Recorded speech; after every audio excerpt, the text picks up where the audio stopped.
Bonsoir, et pour commencer, ce chiffre, les derniers chiffres du chômage en Ile-de-France qui font apparaître notre département subissant la plus forte hausse, 3,7% le mois dernier. Le nombre de demandeurs d'emploi en Essonne comptabilisé fin janvier était de 50 680. Un forum des métiers du bâtiment à Chevannes, à l'initiative de la communauté de communes du Val d'Essonne. Des ateliers de techniques de recherche d'emploi sur place, des entreprises et organismes de formation pour expliquer les métiers qui composent cette filière professionnelle. Visite d'un chantier grandeur nature et enregistrement de CV vidéo.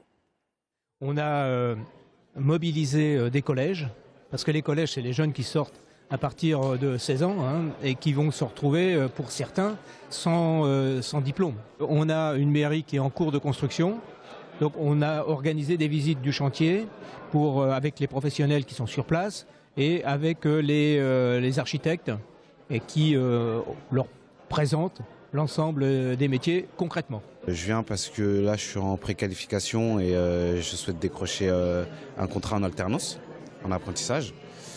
Donc je suis venu voir un petit peu, visiter un petit peu les chantiers et être un peu plus dans le métier, quoi.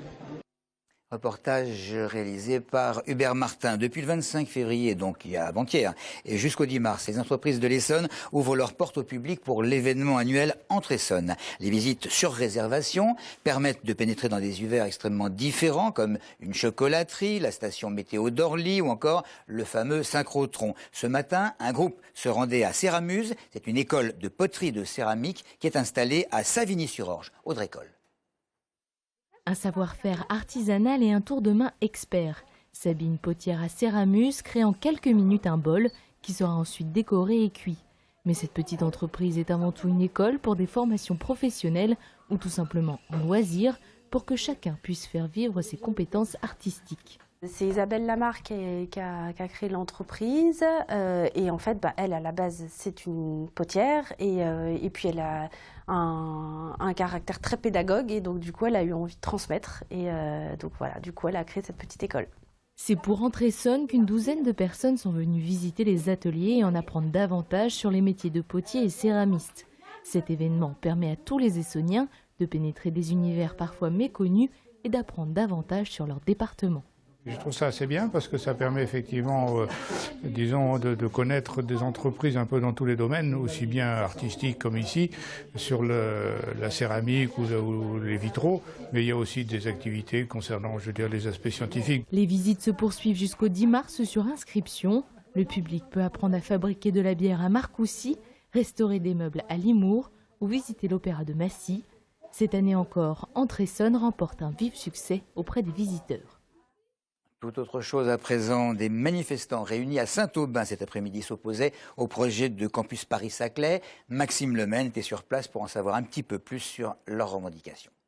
À l'ordre du jour du conseil d'administration de la Fondation de coopération scientifique du campus Paris-Saclay, la structuration de la future université. À quelques mètres, une intersyndicale manifeste contre un projet élaboré selon ses membres de manière autocratique, sans consultation des partenaires. En fait, le fond du problème, c'est plutôt, selon nous, d'asservir la recherche publique aux intérêts du privé, déjà. Dire les rapprochements grandes écoles, universités, il y a bien d'autres moyens d'aborder la question, et ça, il n'y a pas de souci, on peut en discuter. Au niveau des laboratoires, on a déjà beaucoup de collaborations, que ce soit des collaborations entre les laboratoires des universités, les laboratoires propres des établissements, les laboratoires qui sont hébergés dans les grandes écoles, etc., y compris avec des laboratoires de recherche et développement dans les entreprises. Projet vieux de 30 ans et relancé du temps de Nicolas Sarkozy, le campus Paris-Saclay est censé devenir une véritable Silicon Valley à la française, où collaboreront chercheurs, étudiants et entreprises. Pour l'intersyndicale, le projet tel qu'il est construit signifie surtout plus de précarité pour les employés de la future université Paris-Saclay, embauchés au coup par coup sur les projets de recherche, alors que les syndicats militent pour des postes statutaires. On voit, responsable du projet, contrat de 3 ans. Ce sera un contrat de droit privé. Un contrat de 3 ans pour être responsable du projet, pour gérer le projet. Qu'est-ce que c'est que ça? Non. Dans un premier temps, l'intersyndicale réclame un moratoire sur le projet. Dans un second temps, certains de ses membres se disent prêts à négocier avec leur ministère pour mettre en place un projet de campus en adéquation avec les attentes des différents acteurs de la recherche. Les menus fast-food sont connus, sans quitter sa voiture évidemment, et dorénavant à Étampes, il y aura la possibilité de prendre ses médicaments sans sortir des véhicules, un service qui a été mis en place il y a quelques semaines par la pharmacie Saint-Martin qui commence à avoir ses premiers clients. La pharmacienne affirme délivrer autant de conseils en drive que derrière son comptoir. Aurélie Colombel. Habituellement, quand on va à la pharmacie, c'est par cette porte et à pied que l'on passe.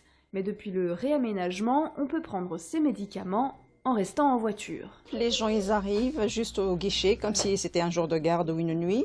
Ils sonnent, on arrive, il y a l'ordinateur qui est juste à côté, on leur sert leur ordonnance, le soin donné à l'ordonnance, il est exactement le même. On prend le même temps, le même soin pour ce client qui vient au guichet du drive qu'un autre client. Venir au guichet en voiture permet d'améliorer l'accès à la pharmacie, notamment pour les personnes à mobilité réduite. Les automobilistes y voient aussi d'autres avantages. Je pense que ça peut être très pratique pour déjà je pense qu'il n'y a pas beaucoup de place donc ça peut être pratique pour éviter de se garer et voilà, ça peut être très bien. Les gens ils savent plus marcher alors il faut bien qu'ils trouvent quelque chose à faire, mais c'est bien pour les parents qu'ils ont des enfants en bas âge, comme ça évite qu'ils les laissent dans la voiture. C'est très bien sauf qu'ils ont mis en sens interdit donc du coup les gens quand ils repartent ils sont en sens interdit. Si le concept reste encore à améliorer, l'officine Saint-Martin d'Étampes est la première dans le département à tester cette méthode. La satisfaction à Morangis des habitants qui peuvent à présent réutiliser leurs déchetteries. Le site avait été fermé il y a pratiquement un mois pour cause d'occupation des lieux par des caravanes des gens du voyage. À la suite de cette fermeture, une vaste décharge sauvage s'était érigée devant la déchetterie avec des dizaines de mètres de détritus et objets divers sur la voie d'accès. Ce soir, à Verrières-le-Buisson, François Chérec va animer une réunion publique sur le thème de l'emploi, l'ancien numéro 1 de la CFDT en Essonne, à l'initiative du PS et du Parti radical de gauche. Jérôme Gage, en ce moment dans l'avion en destination de la Chine. Il s'agit pour le président du Conseil général de déterminer des actions communes dans le cadre d'un jumelage. Le député essonien qui rencontrera peut-être un certain député chinois qui, lui, désirant se rendre en Europe, est arrivé trop tard à l'aéroport. L'embarquement s'est fait sans lui. Monsieur pas content, n'a pas voulu admettre qu'on puisse le laisser en plan. Et sans s'occuper de sa femme, il va se venger. Très contrarié par les portes qui s'étaient refermées, l'élu a quasi piqué une crise de nerfs en tentant de faire une ouverture dans les portes, en passant sa colère sur divers objets. Il faut dire que c'était la seconde fois en 24 heures qu'il arrivait trop tard à l'aéroport. Le député, également vice-président d'une compagnie minière, a été suspendu et devrait être poursuivi en justice. Parmi les voyageurs tout proches et assez éberlués, il y avait des policiers qui n'ont absolument pas bougé. Voilà donc pour l'essentiel de l'information sur le département. Comme d'habitude, merci de votre fidélité.